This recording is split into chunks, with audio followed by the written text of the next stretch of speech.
But you thought he was sincere at the time? No, I didn't think he was sincere about it. I didn't think sincerity was important at all. Why would you want to be sincere? You know, you just do anything in order to get out of this terrible situation. You just say what you need to say and hope that these bearded ones will bugger off. And you have now effectively become a Muslim. What I have said is that in all my writing, I have moved closer and closer to an engagement with religious faith.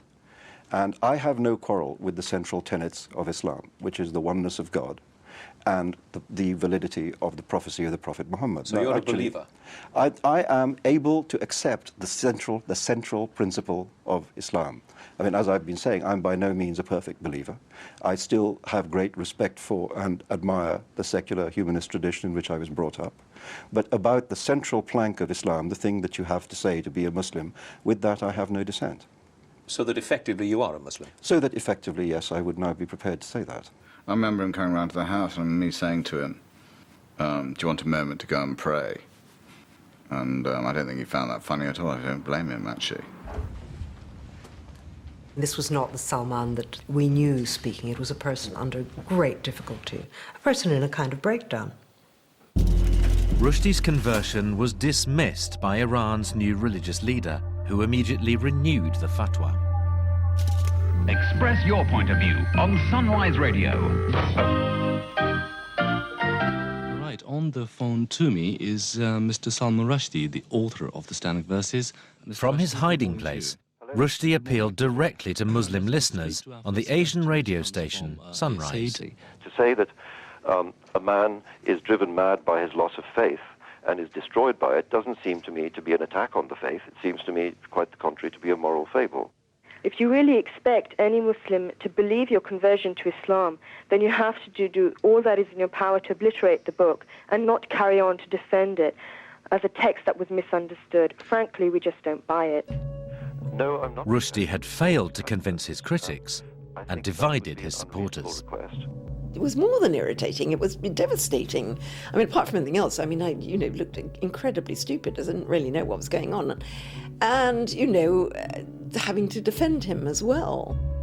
Rushdie's sister had been away when the news broke. The first thing, of course, I did was ring him to say, what the hell is this news? Is it a lie? And he said, no. So I said, have you gone mad? What are you doing this for? New Year's Day, 1991. Ever since I made my compromise with the Muslim scholars on Christmas Eve, I've been feeling sick.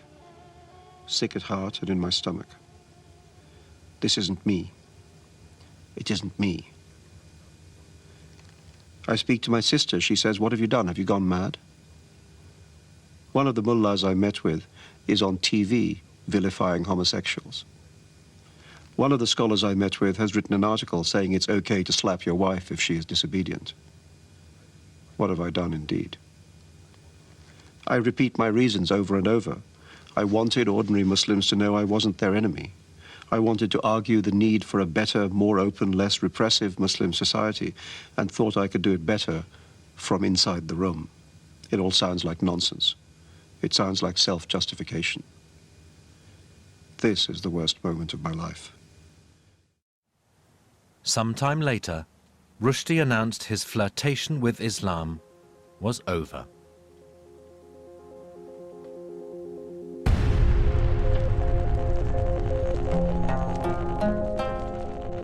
The Japanese translator of Salman Rushdie's novel The Satanic Verses has been stabbed to death. The body of Professor Hitoshi Igarashi was found at his university near Tokyo. The translator's murder followed a frenzied assault on the Japanese publisher and the near-fatal stabbing of the Italian translator of the novel. For his own safety and for the sake of the British hostages, Rushdie was advised by the government to make less noise. But the hostage issue would soon be resolved. In March, Roger Cooper had been unexpectedly released. Then in August, John McCarthy was freed. 3 months later, the last remaining British hostage, Terry Waite, finally arrived home. I can't say that I, would hold him responsible in any way for my being kept. He didn't kidnap me, and I do actually myself believe that people should be free, within sort of reasonable bounds, to write what they wish. But clearly, this was one of those events, as they say, where the unforeseen consequences of a certain action actually did impinge on me. The hostages' horrific ordeal was over. But there was no end in sight for the man living in fear for his life on British soil. The government increasingly allowed it to be understood that they felt that some accommodation should be reached. By accommodation, clearly what is meant was compromise. So it became gradually clear that they would really wish the whole thing to go away. And that was what prompted the second major phase of the campaign, which was to take it international. Ladies and gentlemen, Salman Rushdie.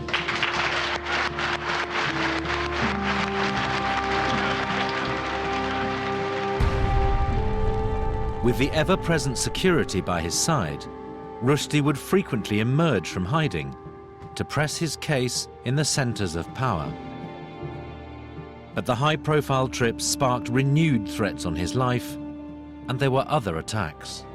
A Norwegian publisher whose company translated Salman Rushdie's book, The Satanic Verses, has been shot and seriously wounded. William Nygaard narrowly survived the assassination attempt. But in another act of terrorism linked to the book, 37 people died in an arson attack on a hotel in Turkey. Iran has made it clear that the death sentence imposed on Salman Rushdie over his novel The Satanic Verses will not be lifted. Rushdie was now meeting privately with Foreign Office officials to discuss his case. There is a moment here when we're trying to galvanize Europe into action, and there's vast sympathy out there, where they say, why is your government being so silent? Why is it one never hears a British minister speak up on this issue? Why is it the British government keeps its mouth shut when you're asking us to make a noise? Well, let me try and answer that. I mean, anybody who has been dealing at all closely with the subject of relations between the European community and Iran knows that the British have actually stood in the way of what quite a lot of other people wanted, which was an improvement, what we call a contractual relationship, which means an agreement between Brussels and Tehran. So I can give you a categorical assurance that actually the British have stood at times alone, in fact, against I know you said that before. Well, I've had to repeat that 2 or 3 times since we've been discussing it recently in Brussels. The feeling was that the government had played it low-key up till then, but this didn't seem to be working. There wasn't any decrease in the level of threats coming from Tehran, and so the decision was taken to up the ante. After 4 years in hiding, Rushdie had his first official meeting with a government minister. Hello. Well, I just think I should say that was a very, very positive meeting. I think it was symbolically very important to be at the Foreign Office at last. And we were told by the government that they have decided to make a very substantial change of policy away from a softly approach and in favor of a much higher profile position on this issue. That meeting was quickly followed by a visit to number 10 for his first talks with the Prime Minister, John Major. Within months, the Foreign Office official Michael Burton went to Tehran to hold the first high-level talks with the Iranians on the affair. What they said was that they would not send any commandos, as they put it, to target Salman Rushdie. As regards the fatwa, for technical reasons it could not be lifted because it was a lawfully imposed interpretation. So what I was saying was, that's good, but it's not enough.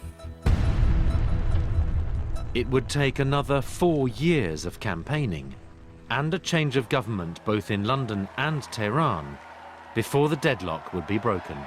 Voters in Iran have elected a relatively moderate cleric as the country's new president. In a surprise result, Mohammad Khatami overcame the hardliners who've controlled Iran since the revolution in It gave a new impetus and a new momentum to those within the regime who wanted to find a way out. And it also gave more of a momentum to people, obviously, in Europe and in Britain. But those who were, quote, we would describe them as moderates, had the upper hand, and therefore they ran with it, and there was a political will. One day I came home and my telephone answering machine was literally buzzing. And so I sort of picked up the messages, and almost before I could do that, the phone rang again. It was a newspaper reporter from one of the press agencies, sort of saying that they'd understood that the fatwa had been repealed. And I said, what? What are you talking about?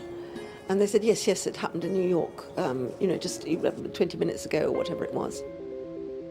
So I called Salman, of course, and he knew nothing about it. After months of secret negotiations between British and Iranian officials at the United Nations, a deal had finally been sealed on the fatwa. Francis de Souza and Rushdie were summoned to the Foreign Office the following morning to watch a live broadcast from New York. The government of the Islamic Republic of Iran has no intention, nor is it going to take any action whatsoever to threaten the life of the author of the Satanic verses or anybody associated with his work. I almost couldn't hear the words, because I was so sort of nervous. And also trying to select in my mind those bits of it that would really make me believe that it was for real. Salman, as usual, listened very, very carefully, and at one point we turned and just absolutely hugged each other, and I have to say I probably very nearly burst into tears, but I didn't. Well, looks like it's over. There are some hardliners who say that the Iranian government doesn't have the power to lift that fatwa. Well, all I can say is that it seems that this has been done in Iran with consensus. There doesn't seem to be any opposition to it in Iran. There's one or two self-styled hardliners in England belonging to tin pot organizations who are saying this and that, but they're completely unimportant. The fact is that after 10 years, an extraordinary thing has been achieved. People may say, well, why does it matter? Why does it matter? What was it all about, for heaven's sake? Salman Rushdie, who... Why it matters is because freedom of expression, freedom of assembly, a free press, an independent and free press, is the way in which you hold a government to account. It's the way in which you allow ideas to flourish. It's the way in which you attempt to resolve major problems around the table rather than through violence. And it is the cornerstone of democracy. It's worth fighting for. After 9 years, 7 months and 10 days of living in the shadows, Rushdie took his first tentative steps into freedom. I remember feeling a little cynical about what this might mean in real terms. But nevertheless, the photo opportunity of him walking free down the road was quite nice to see. So it's certainly, I did feel something had shifted on that day, although it wasn't, hooray, it's all over. In the case of the Satanic Verses, it was the first manifestation of the international reach of radical Islam and its desire to pursue a kind of international agenda, in that case aimed at one book and its publishers and its author, and now, of course, aimed more widely. Today, British Muslims are still divided on the fatwa. Nobody needs a fatwa to tell Muslims what Rushdie has done is wrong. We all know what is the punishment in Islamic law. We were wrong to have called for the book to have been banned. We were wrong to have supported the fatwa. The images it has left behind in the minds of many British people are very negative ones. I would like to think that British Muslims would now respond differently, that if they were faced with the same scenario, they would not call for the book to be banned. Instead, they would seek to contest it on the plane of ideas. In 2007, Rushdie received a knighthood for services to literature. The news was greeted by protests across the world, and there were renewed calls for his death. He's not defined now only by the fatwa. He's written books since that people are now beginning once again to talk about him as a writer and his work, and not only about the Rushdie affair as a political phenomenon, which I think he wanted most of all. And about his safety, well, you know, I think he may always be a target for some lunatic somewhere.